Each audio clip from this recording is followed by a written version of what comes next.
Halo, Assalamualaikum warahmatullahi wabarakatuh. Good afternoon, guys. Waalaikumsalam gitu. Um, dah makan ke? Have you take a lunch? Baru makan. Oh, okay, good, good. Dah makan okey lah. Jangan tengah makan dah. Dah makan okey. Tengah makan nanti sembuh-sembuh sekali. Okay, guys. I think I will let you continue. Oh, so may I know siapa yang ada kelas hari ni dengan lab session saya? Ada tak?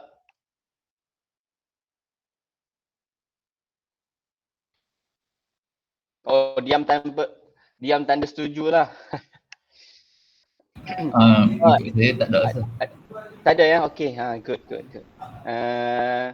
So boleh saya tahu, letak dalam komen, siapa yang belum berjaya install Multisim lagi, letak kosong. Siapa yang berjaya install Multisim, sila letak nombor 1 dalam chat box. So saya nak tahu berapa orang yang belum selesai.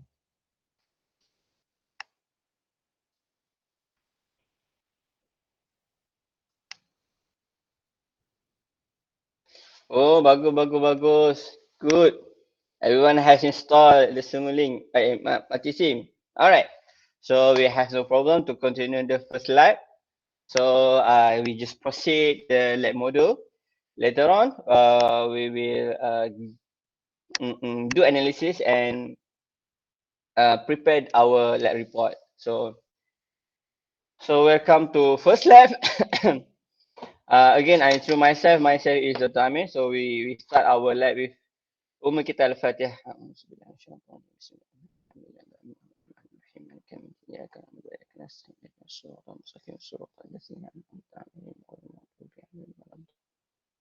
Um, I'm thinking about because we lack one lab compared to others group because this lab one is not very difficult to finish. I think if we can finish it earlier, maybe we can proceed lab 2 just little bit and we will continue the rest for lab 2 for next week. So it's okay, don't worry. We will see our progress if um, we can do finish this lab earlier. Maybe we can continue with lab 2. It's okay. Maaf sikit saya tekak-tekak tak tekak saya agak kering, saya selalu batuk. Alright. To the lab, we will continue to introduction to diode. We will this lab we will see how the diode working and how we do the analysis, and we will understand the diode so we can see what the objective of this lab. So what we gonna to learn, what we can get from this lab is first we will understand the bias of diode. What is bias? Couple of last your lecture, the lecturer will always said about the biasing diode, biasing transistor, the bias, what is bias actually. So we will understand later by doing the analysis. Second, we will try to examine the characteristic of silicon diode. Now, today we only focus on silicon diode. Actually, they have a couple type of diode available in market, but mostly and mm, the industry always mostly they do the mass production by using the silicon diode. So we only focus on silicon diode prototype, the characteristic. Actually, the analysis for another diode quite similar, but today we only focus on the silicon diode because most of our theoretical lecture we only focus on silicon diode or silicon transistor. Right. So the third objective that we will gain from this lab is we will analyze the voltage current characteristic curve of the diode. So we will measure and we will calculate the relations between voltage and current across our diode.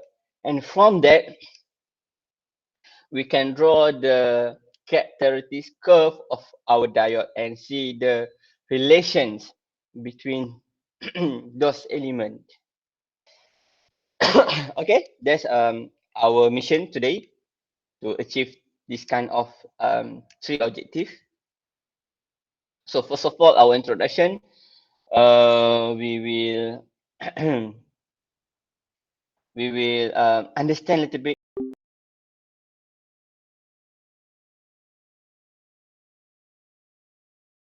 Then it's cathode.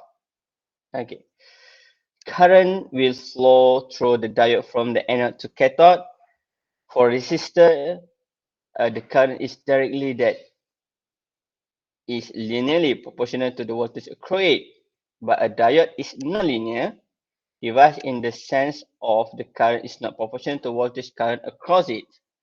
When the diode is forward biased, a small but measurable voltage drop called the barrier potential occur across the diode.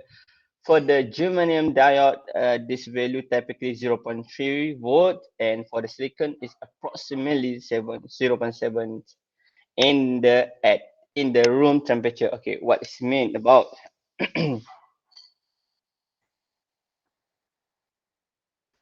Oh, sorry, I not. Okay, okay. Sorry, tak cakap, saya tak share screen. Ayo, penat bercakap. Ayo. Okay, ni saya dah share ni. Okay. So diode dia ada polarity. Kan semua orang tahu diode dia ada polarity. Kalau dalam circuit tu kita senang je. Dia adalah bentuk segitiga. Diode adalah segitiga. So dia ada polarity positif and negatif. So kalau dalam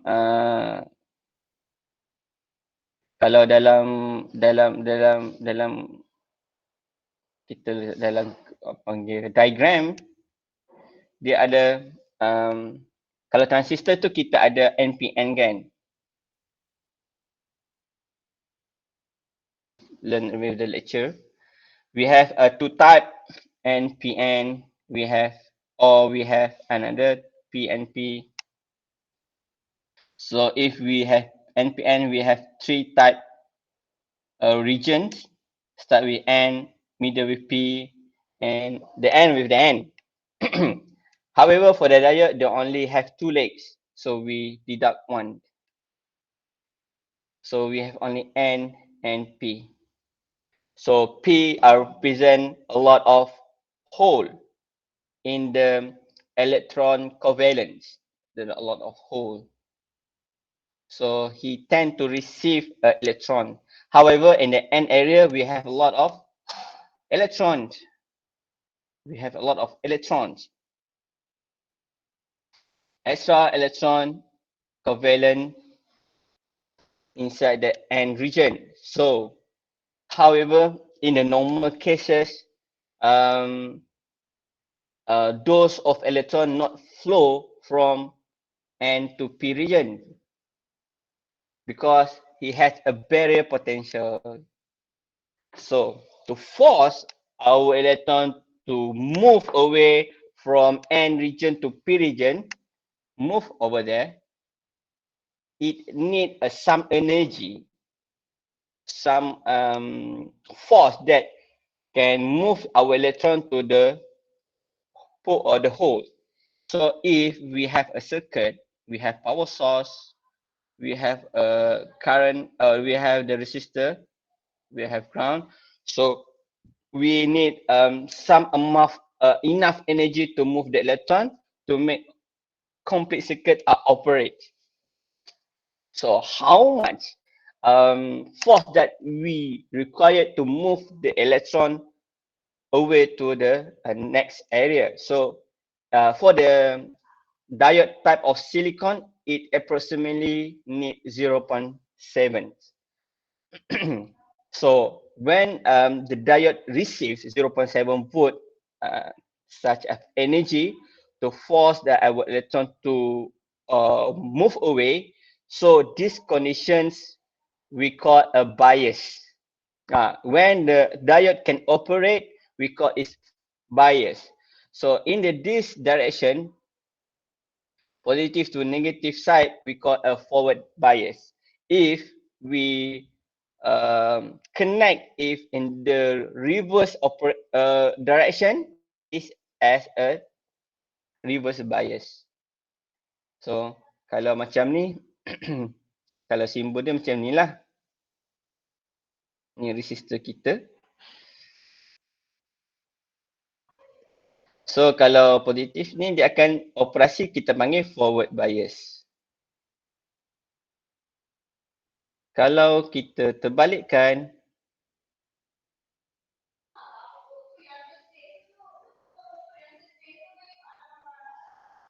so kalau kita run dia tak boleh nak operate because had ni dia jadi negative side, sepatutnya dia positif, tapi kita terbalikkan, so dia tak boleh nak operate disebabkan hole ni disebabkan elektron ni dia akan rapat ke sana. Saya buat terbalik. So kalau kita terbalikkan, power source kita negatif, resistor kat sini. So elektron ni dia akan rapat ke sini dan hole ni akan rapat kat sini. So transistor ni dia tak akan flow the current. So when dia tak flow the current, dia ada lompong dekat tengah. Bila ada lompong kat tengah, means that elektron tak lalu. So bila elektron tak lalu, kita panggil dia sebagai condition reverse bias. Okay, sebab kita letak kaki dia terbalik. Kalau kaki dia betul direction, dia akan jadi forward bias. Okay, simple of that. Cuma nak activatekan our punya diode, kita perlukan letak minimum force voltage adalah 0.7. Kalau below than 0.7, kita still lagi tak boleh operate our punya diode because electron cannot move away from this region. Okay.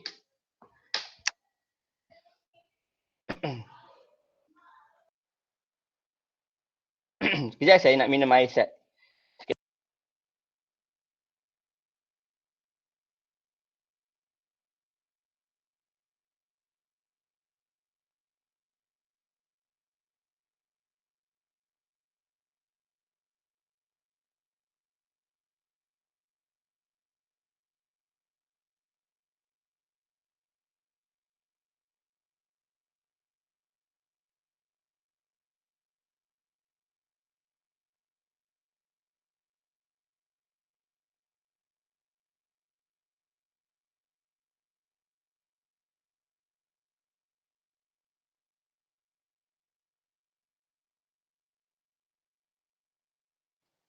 Alright, sorry guys. Minta maaf ambil masa sikit minum air.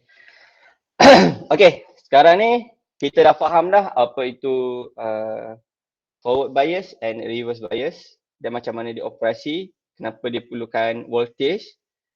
So sekarang ni dalam circuit kita memerlukan kiraan macam mana kita nak kira dia punya current drop, voltage drop. So kita perlu memakai implement Ohm's law. So Ohm's law semua orang tahu, everyone have learned from this electric circuit. To find the voltage, we need to find the current drop on the resistor. Kalau ada current, ada resistance, kita boleh dapatkan voltage. Voltage ni maksud dia bila current lalu dekat satu resistance, contohnya current lalu dekat lampu, lampu akan menyala. So berapa terangnya lampu bergantung berapa kuatnya current, so dia menghasilkan satu voltage. Okay, nanti dalam dalam analisis kita perlu kira kita punya diode resistance. Disebabkan dalam kalau kita ada resistor, dia senang. Resistor ni dia adalah linear. Kenapa kita panggil dia linear? Ni current, ini voltage. Kalau resistor tu dia akan linear. Nak dapat maaf ini kita kalau kita letak resistor, kita akan dapat linear bacaan. Kalau dia berkali teruslah, kalau current tinggi, voltage tinggi, kita dapat dia punya resistance pun tinggi. Itu adalah resistance punya karakteristik. Tetapi kita punya diode, dia adalah non-linear. Kalau diode tu macam ni. Dia ada certain value, baru dia akan pergi linear. Ada certain value tu dia tak sama. Kalau linear tu dia berkadar terus. Dia ada waktu, dia tak sama, ada waktu dia akan jadi linear. So this condition we call non-linear. Means that dia ada certain condition, baru dia jadi linear. And then ada certain condition, dia tak jadi linear. So kita panggil non-linear lah fenomena ni. So diode is type of non-linear.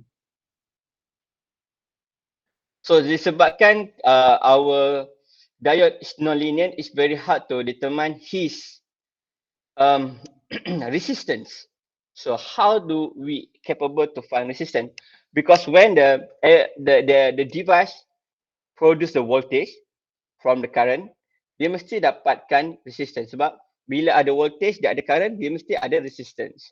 So how to determine our punya resistance? So kita kena bahagikan voltage bahagi dengan current. So disebabkan dia tak linear, kita kena cari dia punya julat or difference. Difference of voltage divide by difference of current. Or julat, dan sama dia julat. So you guys ambil mana-mana point. Contoh you dapat point 2 current dekat sini, dan you sama juga you akan ambil dapat voltage point yang sama, yang tarik yang sama, julat, and then you bahagikan. So bila voltage bahagi yang current, you dapatlah resistance diode forward resistance. So later dalam analisis lab ni kita kena buat. Alright. So any questions before we start using the multisim? So any questions? If not, I will proceed.